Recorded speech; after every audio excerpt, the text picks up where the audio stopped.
አቅጣጫዎች ቀጥለዋል። በፊት ጦር አዋሪያና አሩሲ መሳሰቢያ ቀበሌዎች የተካሄዱት ውይይቶችም የእነዚህ አንድ አካል ናቸው። ሌሎ አመራሮቹ የኢትዮ 60 ባደረሱት መረጃ ያቀረቡት በ74ኛ ክፍለ ጦር የጎንቻ ሲሶነሲ ወረዳ ጊዜያዊ መንግስት ከሰላምባ አውጃና ከደብረ ብርሃን ቀበሌዎች አመራሮች እና ለአባት አርበኞች ጦርና ነጭ ኃይሎች ስልጠና እና ውይይት መሰጠቱንም ወይም ደግሞ በውይይቱ የተለያዩ ሀሳቦች ተነስተው ከፋኖ የፋኖ ኃይል አመራሮች በተገኙበት ውይይቱ መደረጉንም ነው በመረጃ የገለጹልን። በእነማይ ወረዳ የረዝ ሀገረ ህይወትና አዲስ ዓለም ቀበሌ እንዲሁ የአፋብት ቴዎድሮስ 201ኛ ኮር 64ኛ ክፍለ ጦር የፖለቲካ አመራሮች እና የእነማይ ወረዳ ጊዜያዊ መንግስት ኃላፊዎች ውይይት አድርገዋል። ህብረተሰቡንም በዚህ ውይይት ውስጥ እንዲሳተፍ ማድረጋቸውንም ነው አመራሮቹ ጨምረው የገለጹልን። በተመሳሳይ ሰሞኑን በተለይ ደግሞ በቅዳሜ እና እሑድ በሸዋና በወሎ ተመሳሳይ ትልልቅ ድሎች ተመዝግበዋል። ወደ በኋላ ላይ ከወሎ ሰዎች ካገኘ እንዲሁም ደግሞ የሸዋንም ካገኘናቸው በዚሁ የአፄ አምደ ጽዮን ኮር እና አበበ ያሉበት ቦታ በፍጹም ኢንተርኔት አይሰራም። መገናኘትም ስላልቻልን ነው ስንደውል እነሱን ካገኘንም እነሱን ተጨማሪ እንዲነግሩን እናደርጋለን። ትናንትና በሬማ የአባት አርበኞች የተሳተፉበት እንዲሁም ደግሞ የፋኖ ኃይሎች በጋራ ሆነው ይህንን 101ኛ አየር ወለድ ክፍለ ጦር ነው የሚባለውን የሶበዳ ቡድን ከነባንዳው እንዲሁ ሲያራግፉት መዋላቸው ነው በመረጃቸው ያደረሱን። ትናንትና የነበረው ጦርነት እስከ ምሽት ድረስ ቀጥሎ እንደነበረም ነው በመረጃቸው የጠቆሙን። አጠቃላይ መረጃው ትናንት ማምሻውን እና ዛሬስ ያሉት ሁኔታዎች ምን ይመስላሉ የሚለውን ከነሱ አንደበት ስልካቸው ተሰፋሉ ከነሱ አንደበት የሚሰማ ይሆናል። በወልዲያም በተመሳሳይ መልኩ የሞይዘውና ቡድን እስከነ መሳሪያዎቹ ከጥቅም ውጪ እንዲሆን በአርፒጂ ዙ 23 መሳሪያውን በማውደም ጭምር ታሪክ ሰርተናል ሲሉ ነው የምስራቅ አማራ ምኒልክ ዕዝ አመራሮች የኢትዮ 60 ባደረሱት መረጃ ያመለከቱት።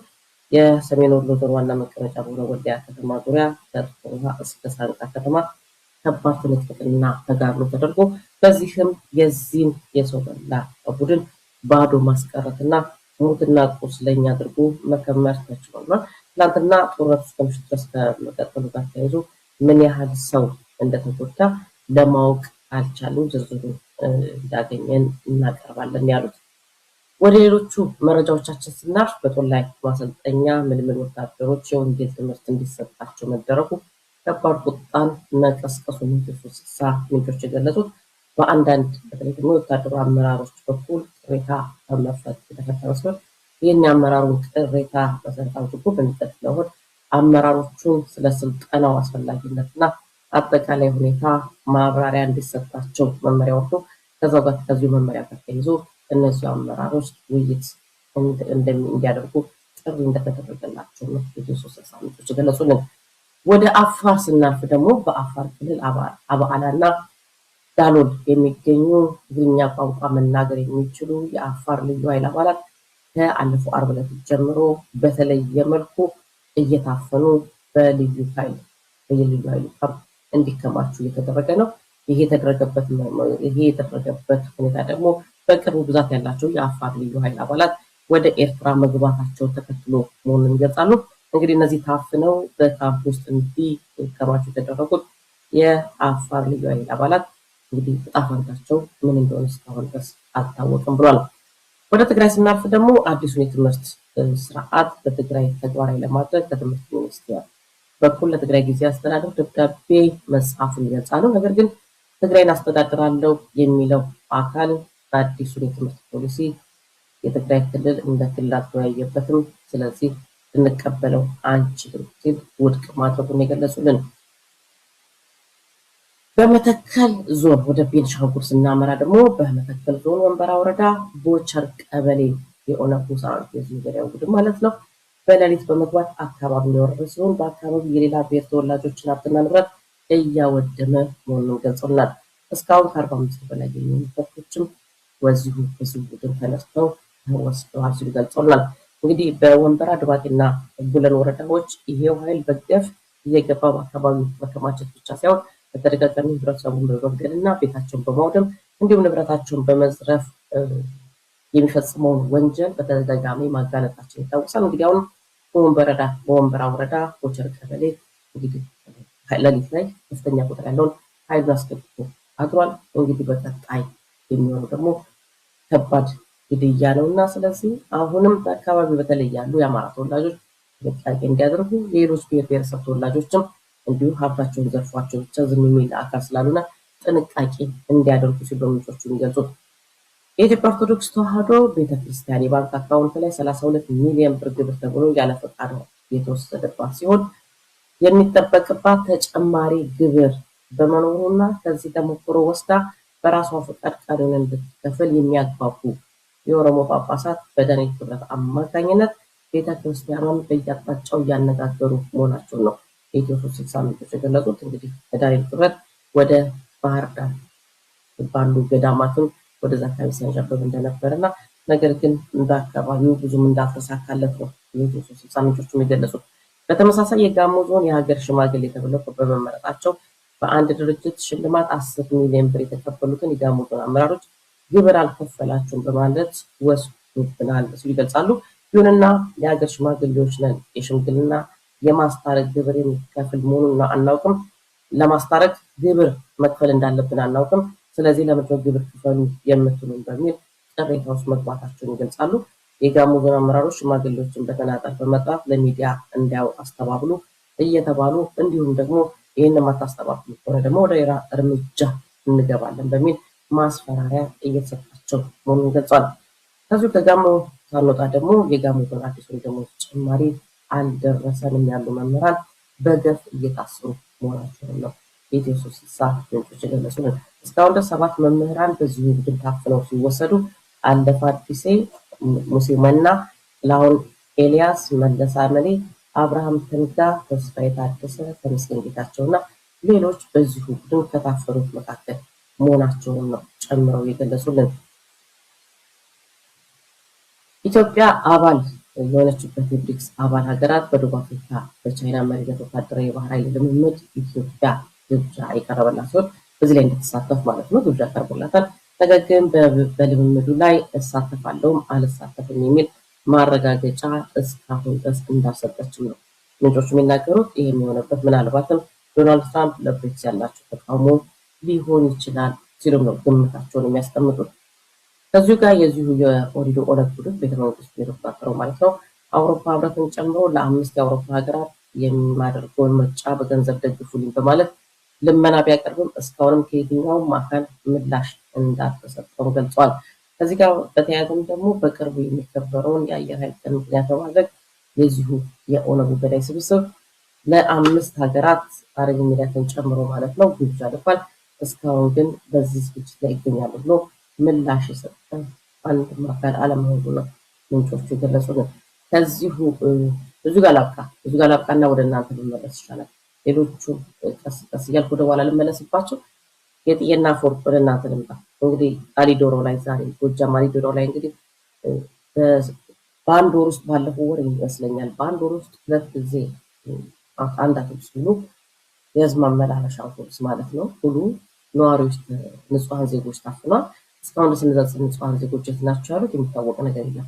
ዛሬ እንግዲህ ከሰዓት በኋላ ደግሞ በትንሹ ማለት ነው 42 ሰዎችም የጫነ የህዝብ ማመላለሻ አውቶቡስ ኤፍሪ ባስ በመባል የሚታወቀው ማለት ነው እዚሁ አሊዶሮ ላይ የኦሮሚያ ክልል ማለት ነው ጎሃ ጽዮን አካባቢ ገጀርን አልፎ ተሻግሮ የሚገኘው አካባቢ ላይ ነው።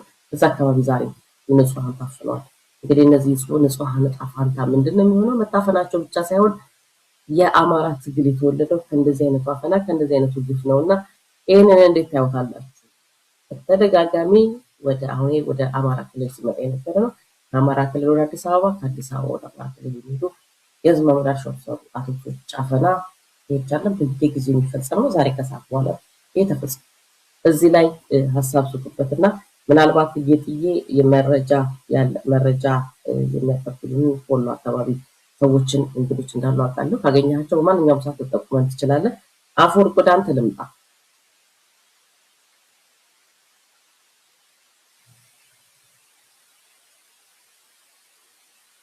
አፈወርቅ ድምጽ ይሰማል?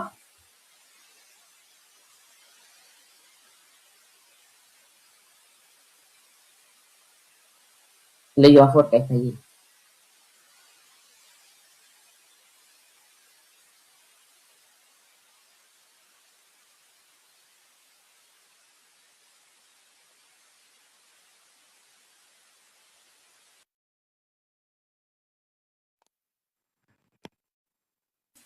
አፈወርቅ ሰማህ ሄሎ፣ ነው? አዎ ሰማህ ነው? ትሰሚኛለሽ አንቺ? የኔ አይሰማም? አይሰማኝም ነበር። ማንኛችሁም አትሰሙኝም ነበር። ጸጥ ያለ ነው። አሁን መሰማት ጀምሬያለሁ። አሁን ትሰማኛለህ? አዎ። ጥያቄን ሰምተኸዋል? በጣም ጥሩ። አዎ ሰምቻለሁ። በቃ እሺ እንግዲህም ሰምተኛል አይደለ? በማንኛውም ሰዓት እንግዳህን ካገኘ ምልክት ሰተል ታቋርጥ ትችላለህ።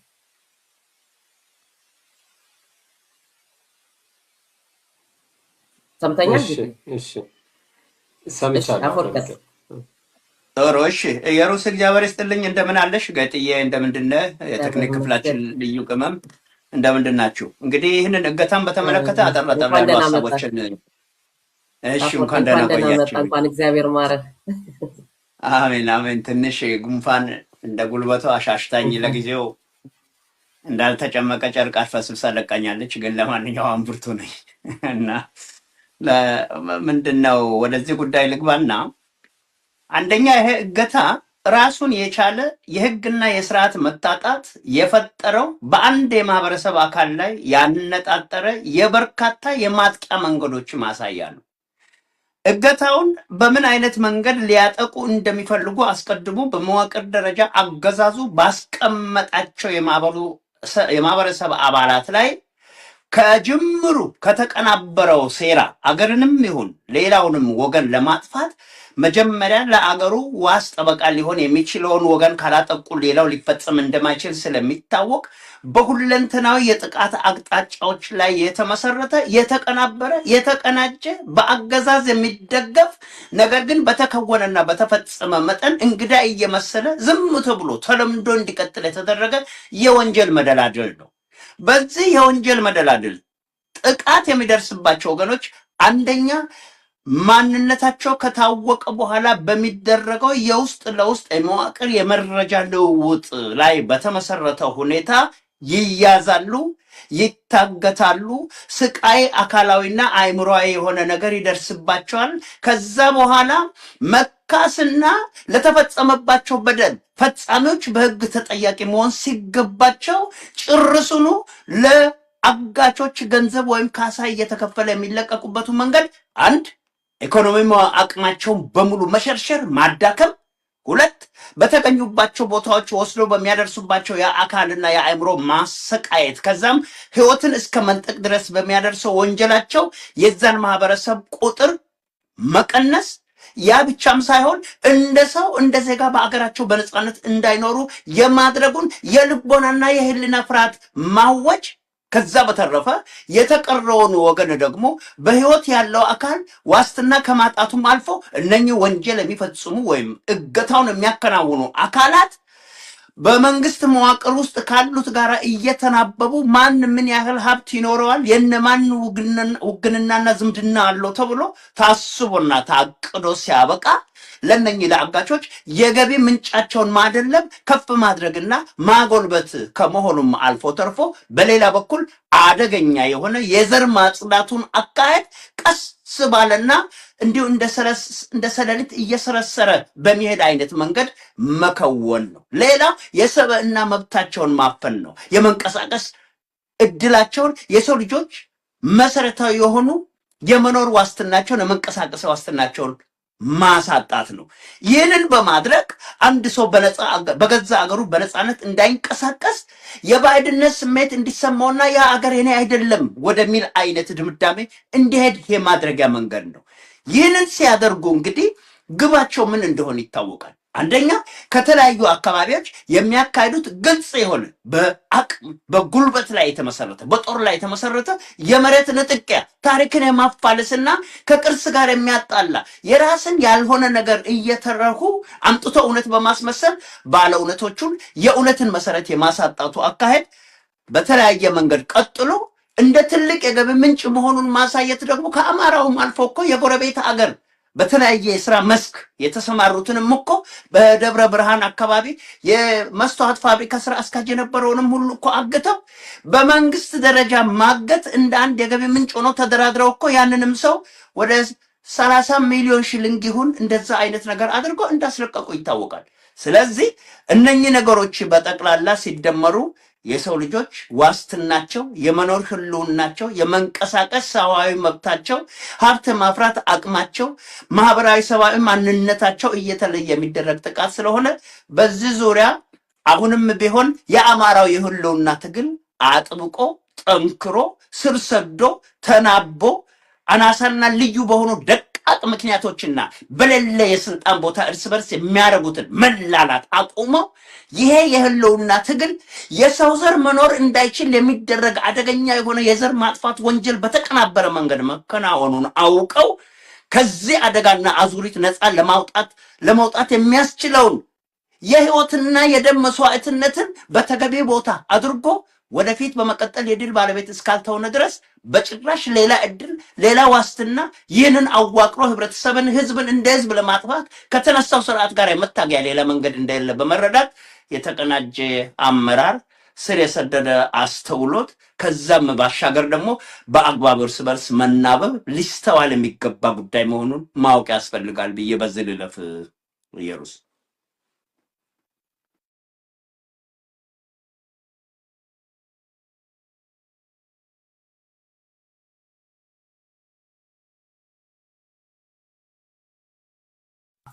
ይቅርታ ድምጼ ተዘግቶ ነው። ጌጤ ወደ አንተ ልምጣና